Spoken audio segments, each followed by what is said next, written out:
최근원 박사의 솔루션 집중력 제2강이 되겠습니다. 제1강에서 우리는 사람은 누구에게나 집중력이 있다라는 전제하에 학생들이 공부를 해야 될 때 왜 집중하지 않을까요? 집중하지 않는 것이 아니라 그랬죠. 집중력을 발휘하지 않거나 발휘하지 못할까요? 그것이 오늘 제2강의 주제가 되겠습니다. 재미있고 절개하는 것을 공부와 연결시키는 그것이 바로 오늘 제2강의 주제이면서 집중력을 발휘하게 하는 하나의 원리가 되겠습니다.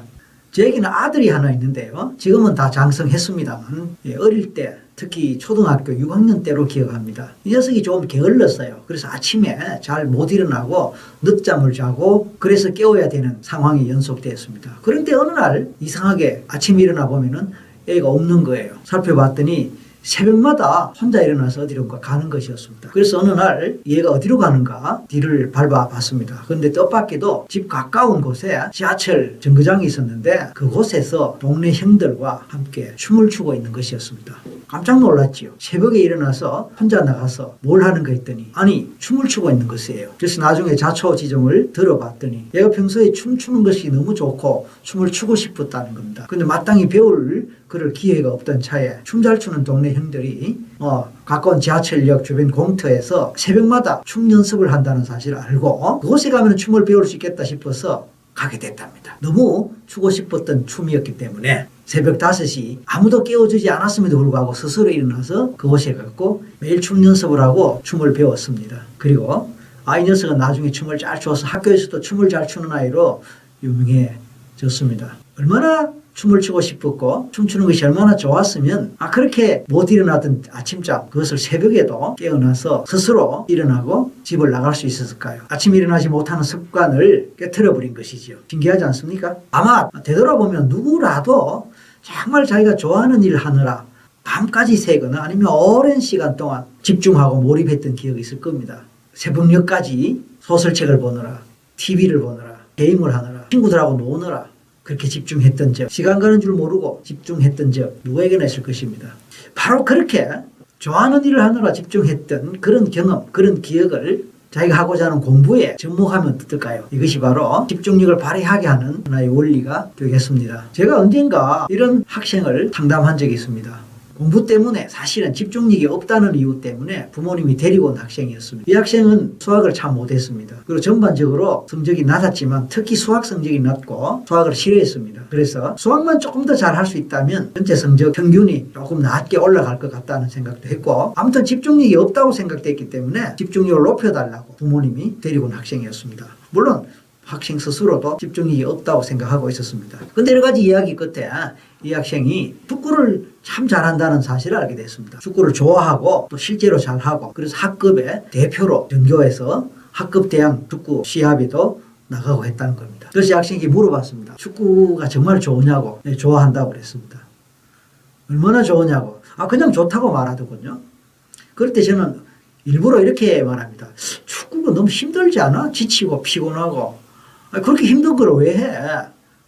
여기저기 쫓아다니고 또 잘못해서 넘어지면 다치기도 하고 그게 그렇게 좋아? 하고 일부러 그렇게 물어보고 반응을 기다려보죠. 그러면 당연히 그런 학생들은 축구가 얼마나 재밌고 좋은지 또 얼마나 축구를 좋아하는지 그리고 피곤하지 않고 힘들지 않다는 걸 역설하죠. 그럼 저는 오히려 약을 올리다시피 하면서 그게 뭐가 재밌냐고. 지치고 힘들고 넘어지면 아픈데 뭐 하려고 그 짓을 하느냐고 의도적으로 그렇게 약을 올리다시피 말합니다. 그러면 이 학생은 그렇지 않다고 하면서 오히려 축구가 재밌고 축구가 즐겁고 또 축구할 때는 너무 신나서 아픈 것도 모르고 시간 간 줄 모른다는 그런 얘기를 더 강하게 하기 마련이죠. 저는 그런 그 학생의 열정 그리고 집중력 이런 것들을 잘 캐치하고 나중에 그것을 지적해 주게 되죠. 그럼 저는 또 이렇게 이야기를 합니다. 자, 축구할 때 지금까지 공을 몇 개 넣어봤느냐 슛을 해서 골인시켜본 경험이 있느냐 물어봤을 때 한 게임에서 2개까지 넣어본 적이 있다는 것입니다. 그럼 저는 약을 올리듯이 이렇게 말하죠. 그때 골키퍼가 없었던가 보지. 그러면 이 아이는 그러죠. 약이 올라서 아니에요. 골키퍼 있었죠 당연히. 골키퍼 있었는데 차 넣었단 말이지. 네. 어떻게? 아니 그냥 골키퍼 있지만은 제가 세게 차면은 골이 되는 거죠. 그렇게 이야기하면 그래? 그럼 골키퍼는 공을 막지 않았나 보다? 아니에요. 골키퍼 당연히 공을 막죠. 그런데 어떻게 공을 차 넣어? 그거 다 방법이 있지요. 방법이 있단 말이지. 저는 이렇게 약을 살살 올리면서 이제 이 아이에게 어떻게 공을 잘 차게 되고 또 어떻게 또 슛 고링 할 때 마음이 어떤지를 계속해서 확인하게 되고 또 그런 마음을 자극하게 됩니다. 그 다음에 또 물어보자. 골 패스하잖아. 패스하고 드리블 하잖아. 그럴 때 수비수가 없지 아마. 수비수가 없는데 아무도 수비하지 않는데 너 혼자 그렇게 하지? 이렇게 약을 올리듯이 말합니다. 그러면 학생은 뭐라고 대답할 겁니까? 아니에요. 수비수 있고 수비합니다. 수비하는데 어떻게 공을 드리블하고 패스해? 그러면 아니 수비수를 피해서 하지요. 그래? 너희 반의 다른 선수들이 너에게 공 패스할 때 또는 패스되는 공을 받을 때 역시 수비수 없지? 아니에요. 수비수 있어요. 수비수가 있는데도 공을 패스받는다 이거지. 네. 그럼 너가 패스할 때도 수비수 없을 때 패스하지? 아니에요. 수비수 있는데도 패스한단 말이지. 네.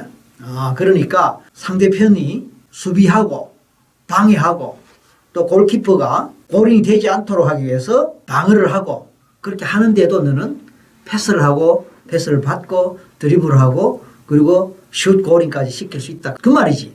네. 신기하다. 어떻게 그렇게 하느냐. 이렇게 물어보면 다 방법이 있다는 겁니다. 이럴 때 제가 이렇게 말하죠. 그렇구나. 수비수가 있을 때 수비수가 있는 위치, 방향 이런 걸 생각하니? 네, 당연히 생각하지요. 수비수들이 어느 방향으로 달려가고 어느 속도로 달려가는지 계산하니? 네. 그럼 너희 반의 선수들이 어느 곳에서 어떤 위치로 어느 방향으로 뛰어가고 특히 어떤 선수가 어떤 속도로 어느 방향으로 뛰어가는지 보고 생각하네? 네.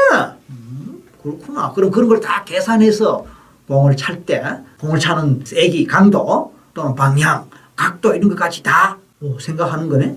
네. 언제 그런 걸 생각하니? 그 바쁜 시간에 그 짧은 시간에. 아니 그냥 직감적으로 아니면 그냥 하다 보면 그렇게 돼요. 그렇구나. 그럼 공을 찰 때도 무조건 차는 게 아니네. 네. 그럼 어떻게 차는데? 골키퍼의 움직임을 다 눈치챈단 말이지. 네. 골키퍼가 어느 방향으로 움직일 것이다 라는 것이 다 생각한단 말이지. 네. 그렇기 때문에 어느 방향으로 너가 공을 차야 되고 어느 각도로 공을 차야 되고 어느 세기로 공을 차야 된다는 거 다 생각한단 말이지. 네. 그러면 나는 축구를 잘 모르기 때문에 뭐라고 말하기는 어렵긴 한데 그냥 내 생각에는 그냥 힘 좋은 사람이 막 차고 막 차다 보면 자기들 편끼리 패스가 되고 그래서 힘 좋은 사람이 그냥 차놓으면은 뭐 골키퍼가 힘이 너무 센 공을 받을 수 없으니까 피하거나 뭐 아니면 그 공이 골인되는 걸로 그렇게 생각했는데 그게 아니네. 아니에요. 그러니까 너 말은 선수가 경기를 할 때는 그 순간순간 짧은 순간이지만 생각하고 계산하고 측정하고 즉흥적으로 또는 순간적으로 그 모든 것들을 다 고려하고 계산하고 생각한다 이 말이지. 네. 어떻게 그렇게 계산이 빨리 되니? 순간적으로 각도를 계산하고 힘의 세기를 계산하고 또는 짐작하고 상대방 선수의 몸의 움직임을 보면서 저 선수가 어느 쪽으로 뭐 수비를 하겠다 어느 쪽으로 방어를 하겠다까지도 눈치채고 그래서 너는 그 순간에 힘 조절을 하고 각도 조절을 하고 방향 조절한다 이 말 아니야. 네. 계산력 대단하네. 그렇게 얘기합니다. 고도의 수학적 계산이잖아. 그렇지 않아? 그럼 학생은 그것을 계산력이라든지 이런 차원에서 전혀 생각을 하지 않고 있다가 그 말 들으면 조금은 당황하거나 아니면 조금은 의아해합니다. 그리고 선뜻 그렇다고 대답하기가 어렵죠. 그러나 저는 계속 그렇게 말합니다. 그러니까 너가 하는 말은 경기에서 선수가 그렇게 뛸 때는 그냥 뛰는 게 아니다 이 말 아니야. 어쨌든 그 모든 과정에서 순간순간 판단과 계산이 이루어지는 것은 사실이 아니냐 이렇게 말하죠. 그러면 맞다고 대답해요. 그럼 그것이 말하자면 고도의 수학적 계산이 아니냐라고 저는 그렇게 말하죠. 그럼 저는 수학 못하는 사람은 축구 선수 못 되겠네.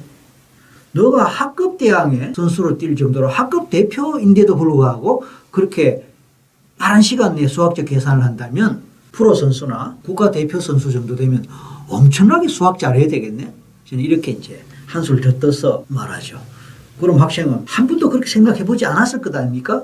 그런데 어쨌든 제가 하는 말이 전혀 엉뚱한 말 같지는 않잖아요. 일리가 있게 들리잖아요. 그러니까 그런가요? 이런 식으로 반응을 하게 됩니다. 그럴 때 저는 그렇게 말하죠. 맞아.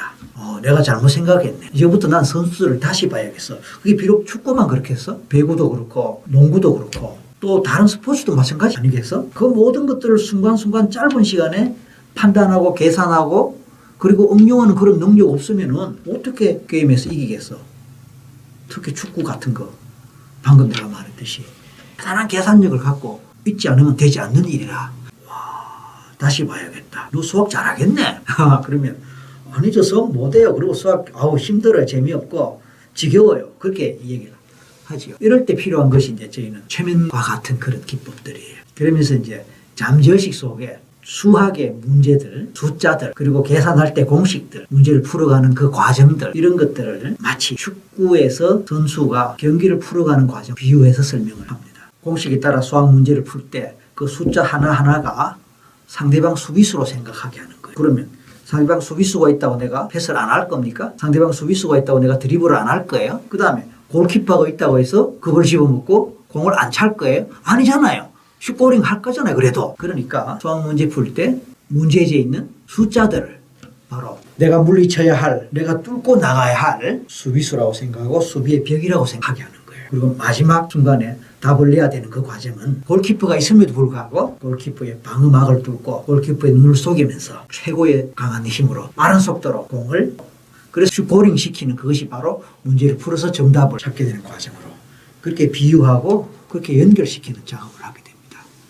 물론 의식적인 상황 좀 이해하기 어려울 수 있어요. 그리고 받아들이기 어려울지도 몰라요. 그러나 깊이 들어가지 않아도 돼요. 적당한 수준에서 최면이 되면은 그런 논리나 그런 비유가 먹히기 마련입니다. 아니요. 그건 최면 몰라도 괜찮아요. 그냥 그렇게 진지하게 이야기하고 축구 할 때 그 열정과 그 집중력을 상기시키고 그 느낌을 느끼게 하고 그 느낌 속에서 수학 문제 풀 때도 그와 같은 느낌이 전이 되도록 연결되도록 잘 이야기하고 그렇게 맞춰주면요. 그런 느낌이 살아나게